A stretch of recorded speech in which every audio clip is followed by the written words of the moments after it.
Bonjour à tous, bienvenue, nouvel été de TLC. Je suis aujourd'hui à l'abbaye de Fontevraud. L'abbaye de Fontevraud, c'est l'une des plus grandes en Europe. Elle fait 14 hectares. Il y a donc beaucoup de choses à voir et à visiter. Je vous propose tout de suite de rentrer dans le vif du sujet. Nous allons à la rencontre de David Martin, qui est le directeur de l'abbaye. Allez, suivez-moi.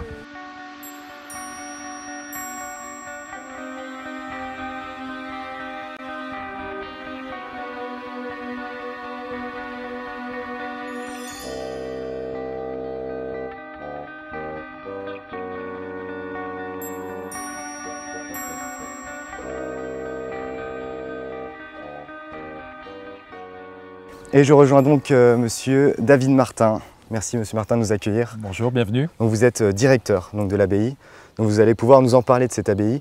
D'abord j'aimerais revenir un peu sur l'historique forcément, sa fondation. Ça date de 1100, hein, c'est ça? Exactement. Créé par un ermite prédicateur qui s'appelait Robert d'Abrissel. Et donc sa création, on peut parler un peu sur les grandes dates historiques qui a marqué évidemment cette abbaye. Alors on a parlé de 1100, avec au tout début du XIIe, donc la création par Robert d'Abrissel. Autre date très importante qui est la Révolution française, donc après 7 siècles de vie monastique, la Révolution française et la communauté religieuse est dispersée et quitte donc l'abbaye de Fontevraud. Et Napoléon décide en 1804 de la transformer en prison centrale, donc en maison d'arrêt, auxquelles vont se succéder pendant près de 2 siècles des milliers de prisonniers. Le dernier étant parti hier du point de vue de l'histoire, c'est-à-dire en 1985. Et donc aujourd'hui c'est plutôt un site touristique, il faut le rappeler. C'est à la fois bien évidemment un site touristique, un site culturel et un site d'activité au sens très large, puisqu'on accueille également des événements d'entreprises, des congrès, des séminaires, des artistes en résidence. Donc c'est un lieu qui vit d'activités très diverses. Vous êtes diversifié, pourquoi justement ce choix ?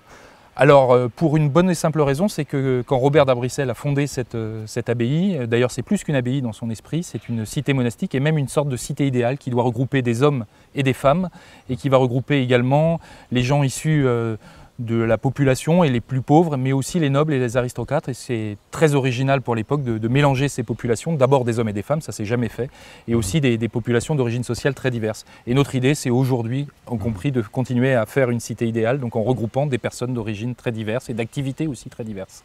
Donc aujourd'hui, vous êtes aussi classé à l'UNESCO, depuis 2000 il me semble. Exactement. Alors l'abbaye est classée au monument historique depuis 1840, donc la première liste des monuments historiques, l'abbaye figurait déjà.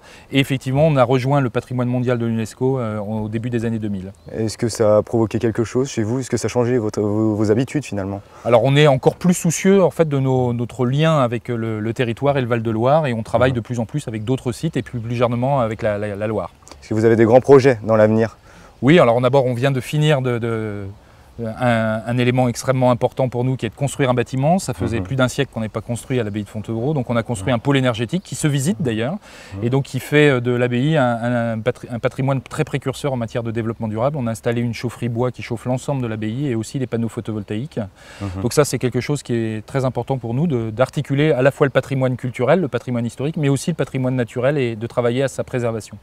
Très bien. Bon, les touristes cette année, vous êtes plutôt optimiste, il y aura du monde? Alors on a déjà une début de saison qui est plutôt favorable, même si la pluie au mois de mai et au mois de juin ont fait que la fréquentation s'est stabilisée, mais on n'a pas trop de regrets malgré tout, et la saison juillet-août s'annonce extrêmement merveilleuse. Vous pensez? Oui, on est très optimiste. Est-ce qu'il y a des animations également un peu particulières cette année qu'on n'aurait pas vu les années précédentes? Alors du mercredi au dimanche, tous les soirs, on propose une visite originale qui s'appelle l'abbaye la nuit, donc découvrir l'abbaye dans le noir ou avec des éclairages, et découvrir surtout ce qu'était la vie nocturne de l'abbaye. On ne fait pas juste visiter des bâtiments éclairés, on visite aussi, on découvre une histoire qui est l'histoire de la vie nocturne. Et l'autre aspect, c'est tous les dimanches, on accueille tous les dimanches vers 17h, 18h, en fin d'après-midi, on accueille des troupes et des acteurs régionaux de la culture, donc qui viennent présenter leur création.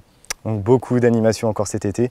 Merci Monsieur Martin de nous avoir accueillis, de nous avoir expliqué un petit peu l'actualité de l'abbaye de Fontevraud. Nous on va continuer, on va aller voir Zoé qui va nous guider un petit peu à travers cette abbaye.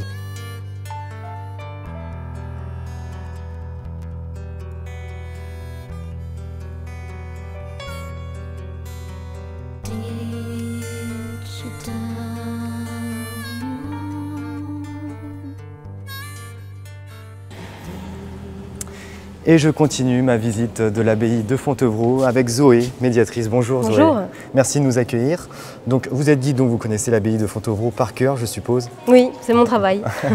Donc d'abord, cette visite, combien de temps il faut?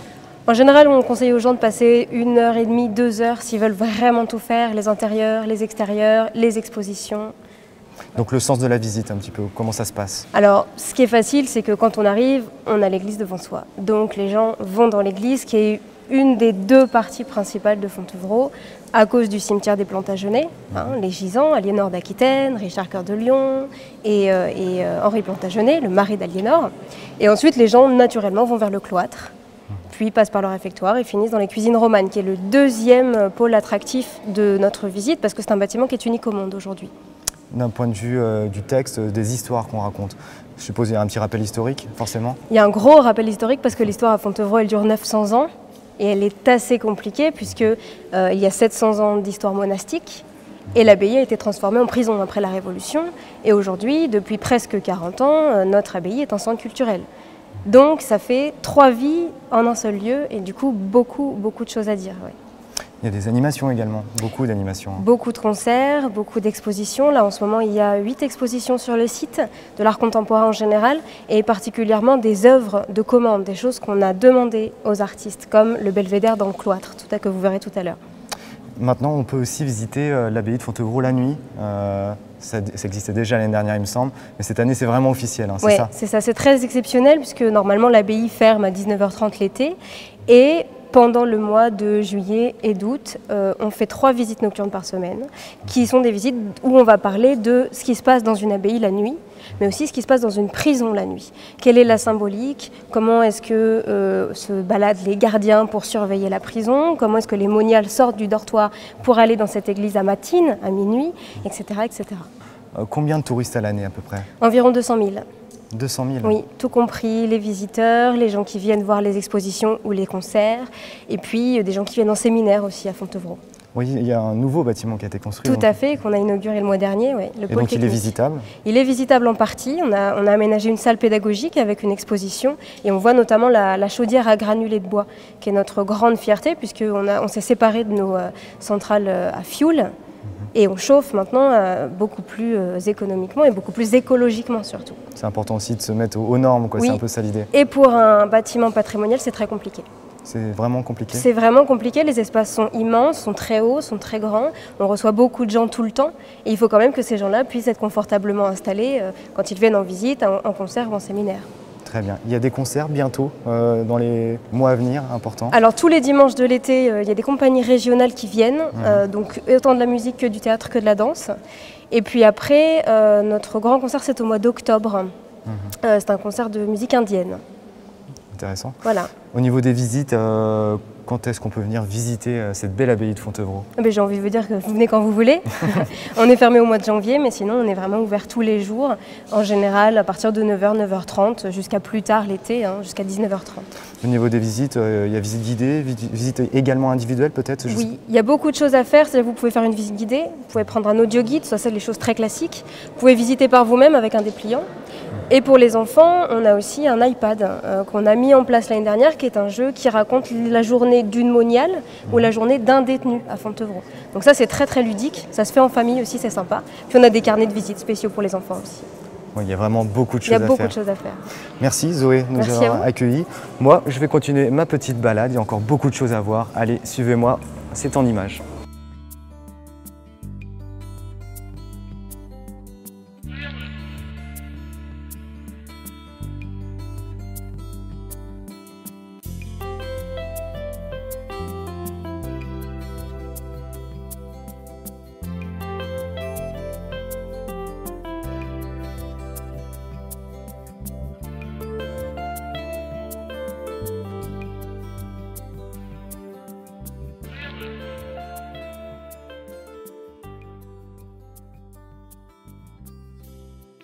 Écoutez, je ne vous cache pas que j'ai beaucoup de mal à retrouver mon chemin, mais je ferai tout pour sortir de cette abbaye, cette magnifique abbaye, pour vous offrir très bientôt un nouvel été de TLC. À très bientôt, merci de votre fidélité.